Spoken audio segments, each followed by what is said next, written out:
BFM Business, la librairie de l'écho. Emmanuel Le Chypre.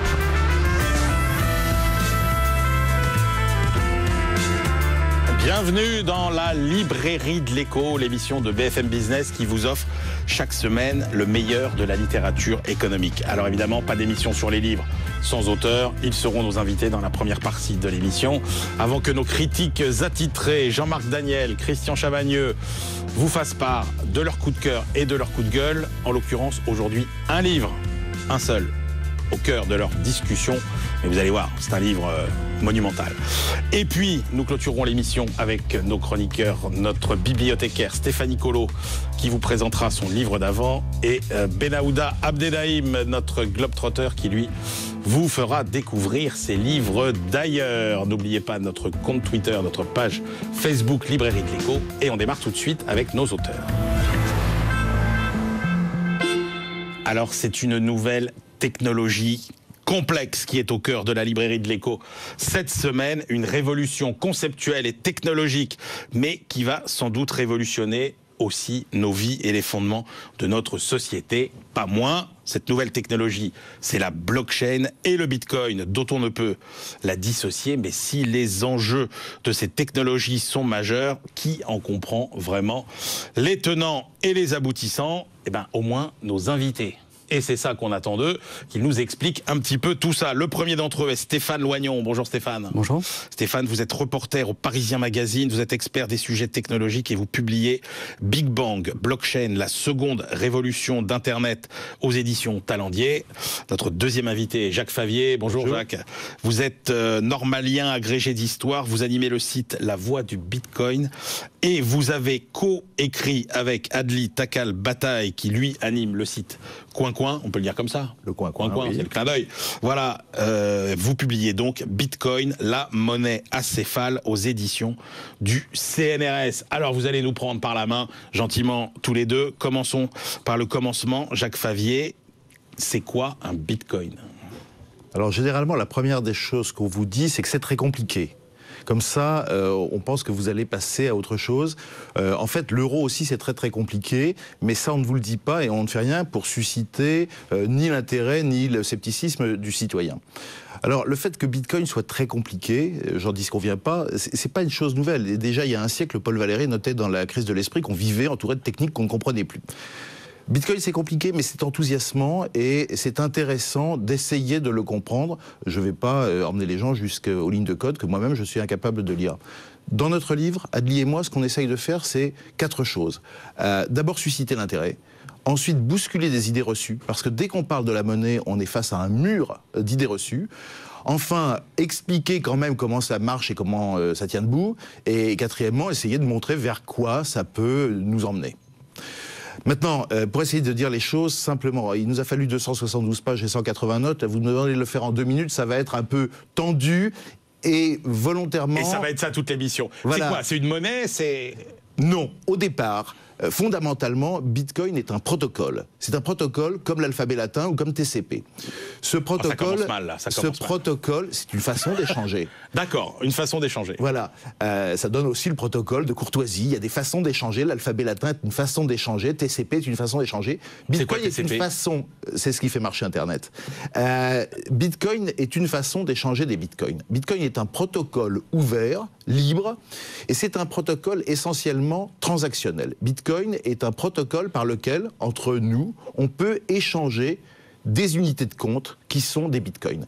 Et le bitcoin, avec un petit b pour le distinguer du bitcoin grand B protocole, c'est à la fois l'unité de compte du registre où on va faire des transactions et inscrire des écritures, et c'est aussi, c'est un peu difficile de comprendre ce point-là, c'est aussi un jeton numérique, parce que comme chaque bitcoin, chaque fraction de bitcoin est identifiée depuis sa création, chacun est unique. Et donc, si je vous envoie une fraction de bitcoin, je ne l'ai plus. Exactement comme du cash ou comme de l'or physique, ce qui sort de ma poche n'y est plus. Alors attendez, parce que ce bitcoin, donc on nous dit qu'il est extrait par des mineurs, on le trouve un peu, j'ai l'impression comme on trouve une pépite d'or dans une mine, ses cours flambent, ses cours chutent, donc on se dit finalement, est-ce qu'on revient aux monnaies anciennes comme l'or, ou bien est-ce qu'on est vraiment en train d'écrire une nouvelle page de l'histoire des monnaies ?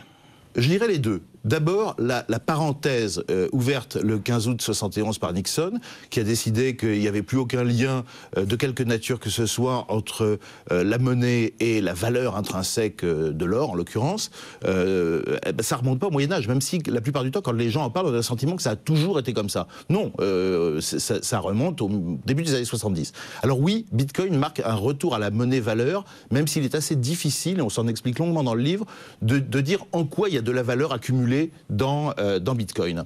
Et c'est aussi une monnaie du 21e siècle et de l'avenir, en ce que c'est la monnaie qui est la monnaie native de l'Internet. Souvent on me demande, mais Bitcoin c'est la monnaie de quel pays? Je réponds, c'est la monnaie de l'Internet. Oui, sauf que la seule valeur qui fait une monnaie, c'est la confiance qu'on a dans cette monnaie. Oui et non. Si vous n'avez pas confiance dans la monnaie, vous n'allez pas vous en servir. Vous avez confiance dans l'or parce que vous savez qu'une pièce d'or, dans 50 ans, aura toujours la même tête, alors qu'un paquet de café que vous stockeriez pour l'avenir... Oui, mais vous avez confiance dans $1, vous avez confiance dans €1, vous avez confiance dans une livre sterling. Ça, ce sont les gouverneurs de banque centrale qui le disent. La confiance dans le dollar, la confiance dans l'euro, c'est quand même essentiellement le fait que vous êtes contraint de payer vos impôts. Vous savez qu'il n'y a que deux choses sûres dans l'existence, c'est la mort et les impôts. Donc je paye mes impôts, vous payez vos impôts, on a tous les deux besoin de l'euro. Et vous savez, Jésus de Nazareth le savait, quand il regardait la pièce de César, il disait oui, à l'État César, rends-la à César. La confiance... c'est simplement l'idée que vous vous faites de la conservation du pouvoir d'achat. C'est la crédibilité de l'État qu'il y a derrière et que vous êtes sûr que si vous prêtez à cet État, il vous remboursera. Alors que là, le Bitcoin, concrètement, derrière, il n'y a pas d'État, il n'y a pas de banque centrale.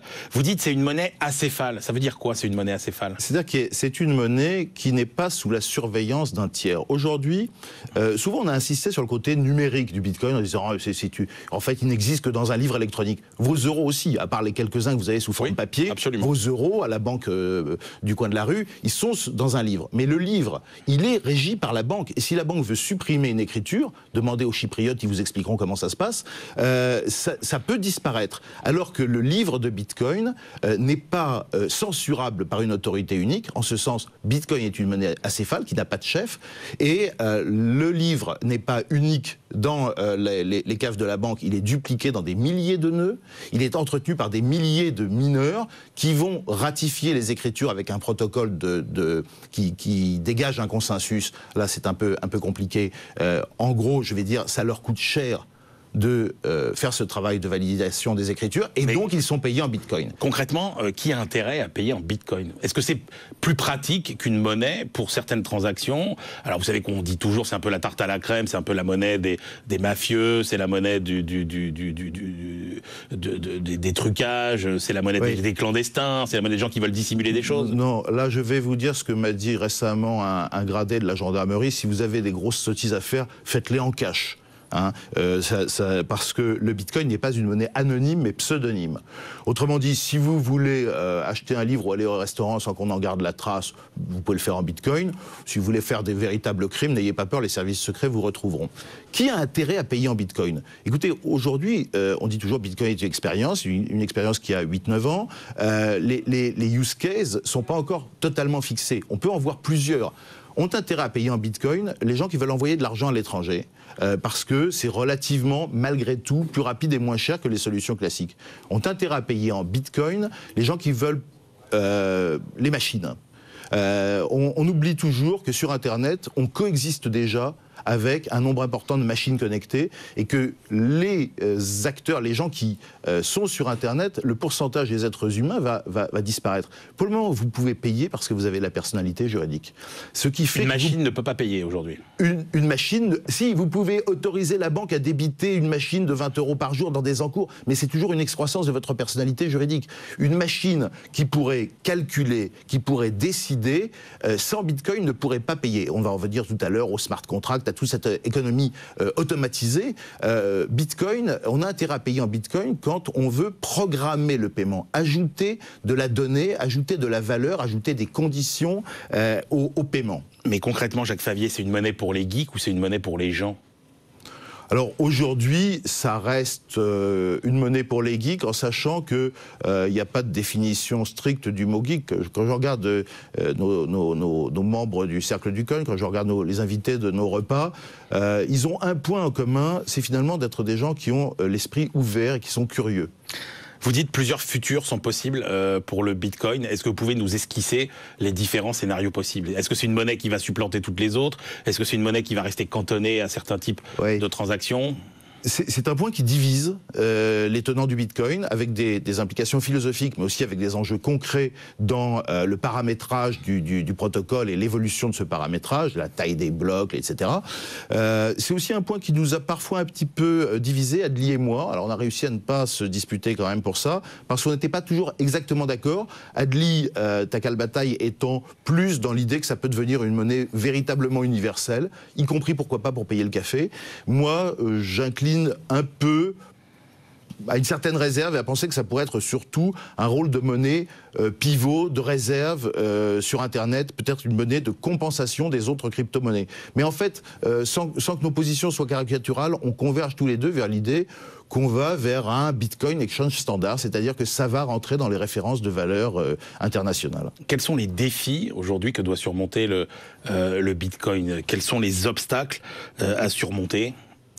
Pour Bitcoin, il y en a deux. Et le premier, c'est son passage à l'échelle.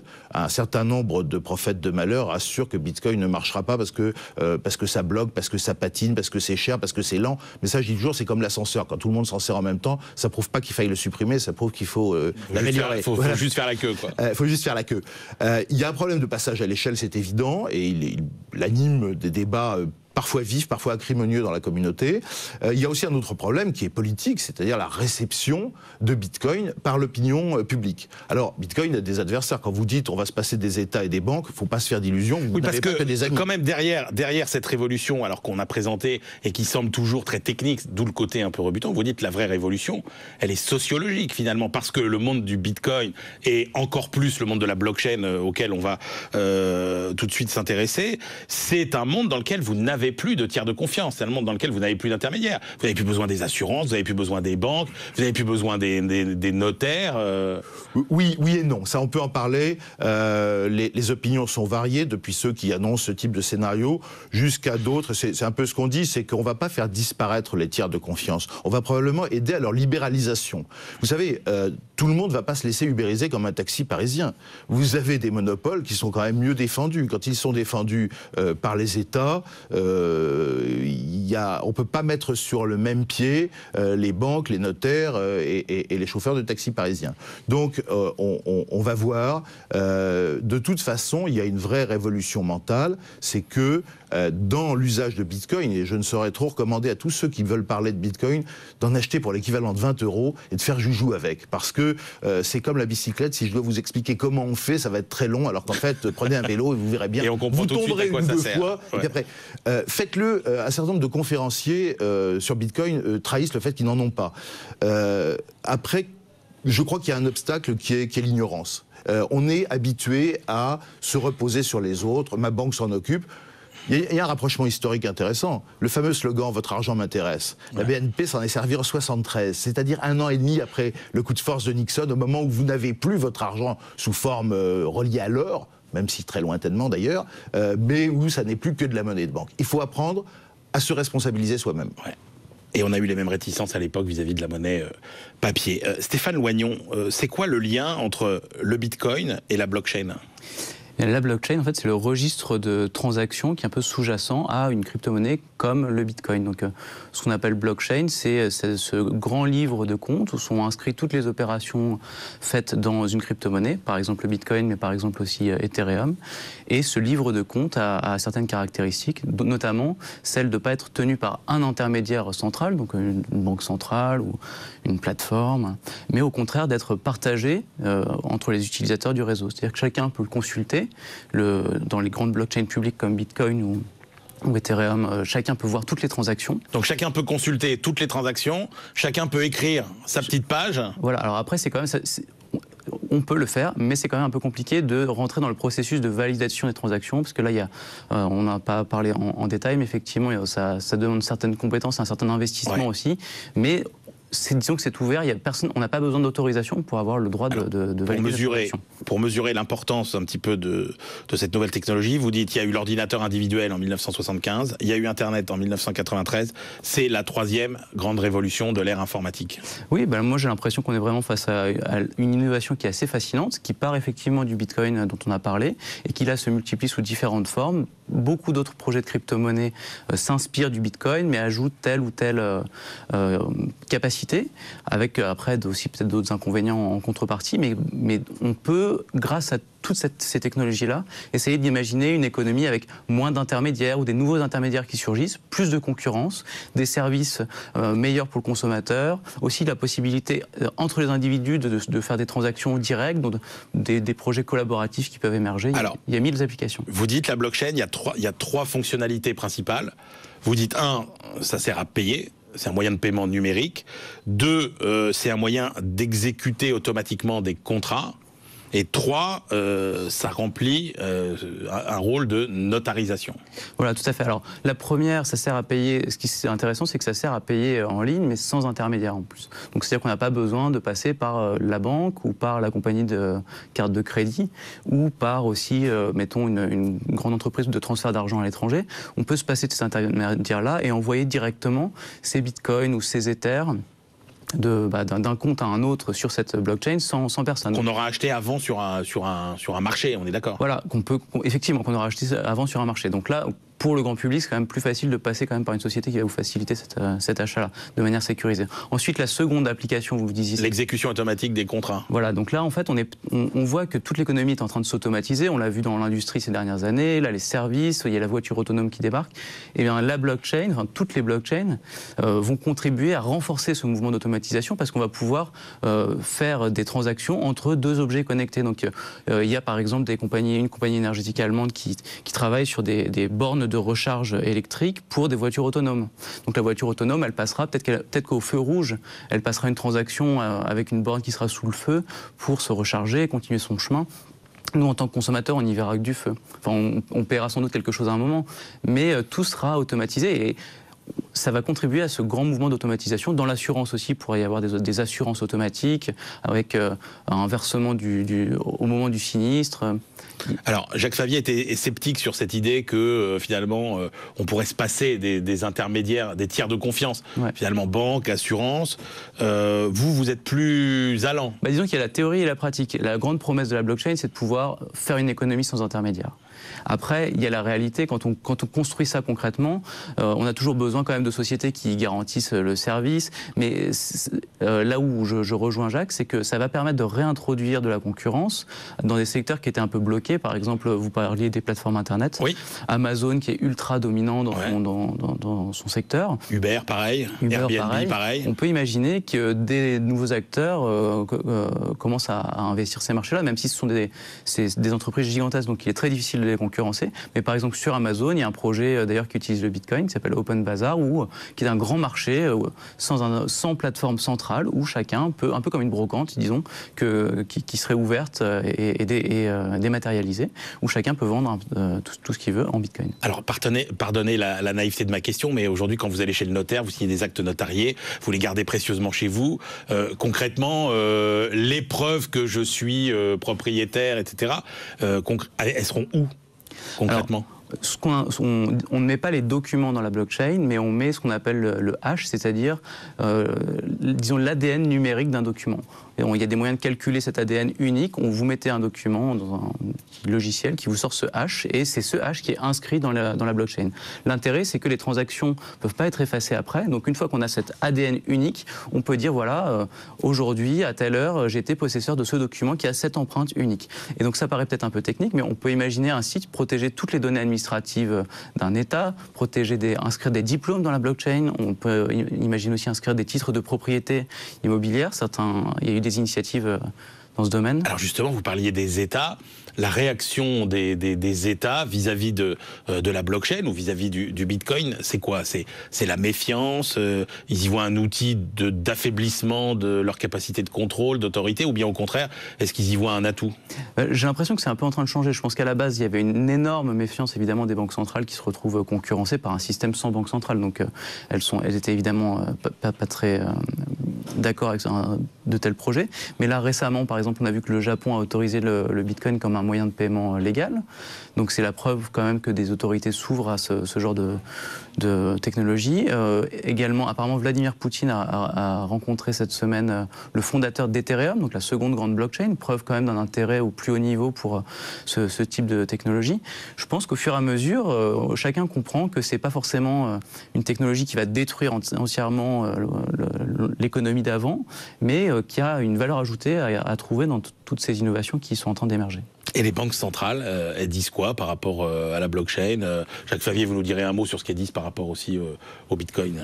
Les banques, je sais que les banques centrales, la BCE par exemple, était assez rétive à ce type de technologie. Mais là, il y a quelques mois, Jean-Claude Trichet a dit la blockchain, c'est une invention formidable. Alors lui, il n'aime pas le Bitcoin, donc il était contre le Bitcoin, mais il trouvait que la blockchain, en revanche, c'était quand même une invention assez prometteuse parce qu'elle a cette capacité de garantir des transactions sans intermédiaire, de manière numérique, n'importe où dans le monde. Donc c'est quand même une valeur ajoutée qui n'existait pas avant, et donc il y a un vrai plus à cette technologie, reconnue même par les plus fervents défenseurs des banques centrales. Jacques Favier, quand on est une banque centrale, le Bitcoin, on se dit... Quand on est une banque centrale, on regarde ça de très près. Parce que la banque centrale, par rapport aux banques commerciales, elle a un avantage. Elle peut, après tout, prendre un morceau de papier et le transformer en 100 €. Elle pourrait prendre un jeton numérique et le transformer en 100 €. Stéphane Loignon, c'est quoi les obstacles à surmonter aujourd'hui pour cette généralisation, entre guillemets, ce développement de la blockchain? Le premier obstacle, j'espère qu'on est en train de le surmonter, c'est la compréhension de la technologie et faire en sorte qu'elle fasse un peu moins peur aux gens, parce qu'en vrai, son utilisation est très simple. Et après, les autres obstacles, il y a effectivement ce problème de mise à l'échelle, c'est-à-dire que là, par exemple, Bitcoin, il y a tellement de gens qui se sont intéressés au Bitcoin dernièrement qu'il y a un engorgement un peu sur le réseau Bitcoin, ça le ralentit, donc va falloir que le Bitcoin apprenne à grandir. Parce qu'aujourd'hui, dans votre livre, vous dites Bitcoin, c'est 7 transactions par seconde, quand Visa, c'est 200, quoi. Exactement. Ah non, c'est 20 000. Non, alors 200, c'est quoi? C'est PayPal, 200, et Visa, 20 000, c'est ça? Oui, de cet ordre-là, oui. Franchement, je n'ai absolument plus le chiffre en tête, je ne vais pas vous le cacher. Je sais simplement qu'effectivement, sur Bitcoin, c'est beaucoup plus réduit que sur ces concurrents de l'ancien monde. Mais donc, il y a ce problème d'apprendre à croître, mais finalement, c'est un problème classique pour une start-up aussi. Et puis, il y a aussi un problème de consommation d'énergie, parce que là, le processus de validation des transactions du Bitcoin, il demande de faire tourner des machines qui consomment beaucoup d'énergie. Et donc ça, c'est aussi un problème à mesure que le... Jacques Favier, vous disiez, les banques, ça consomme aussi beaucoup d'énergie. Oui, alors bon, ça c'est un détail. Effectivement, Bitcoin consomme à lui seul beaucoup d'énergie, peut-être l'équivalent de 400 mégawatts, mais en même temps, c'est moins que ce que les banques consacrent au seul entretien des DAB.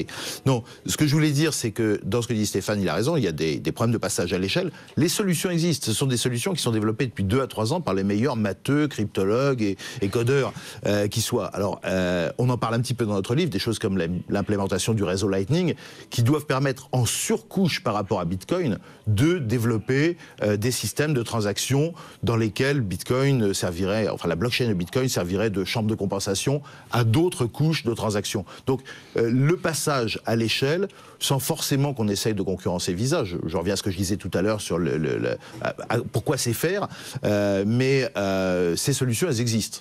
Et là aussi, il faut s'en tenir informé. Allez, le mot de la fin, Stéphane Loignon. Moi, je pense en tout cas c'est vraiment une technologie à laquelle il faut s'intéresser, parce qu'on a peur, on a l'impression que c'est compliqué, mais bon, Internet aussi, si on voulait comprendre le moteur d'Internet, on n'y comprendrait rien. Par contre, tout le monde sait l'utiliser, on a vu toutes les applications qu'il y a eu par la suite. Là, avec la blockchain, le Bitcoin, il y a des millions de choses qui sont possibles, on ne sait pas exactement ce que ça va donner, mais il y a eu peu de technologies, je pense, qui ont un tel potentiel, et moi, je vis ça avec beaucoup d'enthousiasme en tout cas. Formidable, merci messieurs, voilà, j'espère que vous y voyez plus clair sur le Bitcoin, sur la blockchain. C'est la fin de cette première partie de la librairie de l'écho. On se retrouve tout de suite avec nos critiques.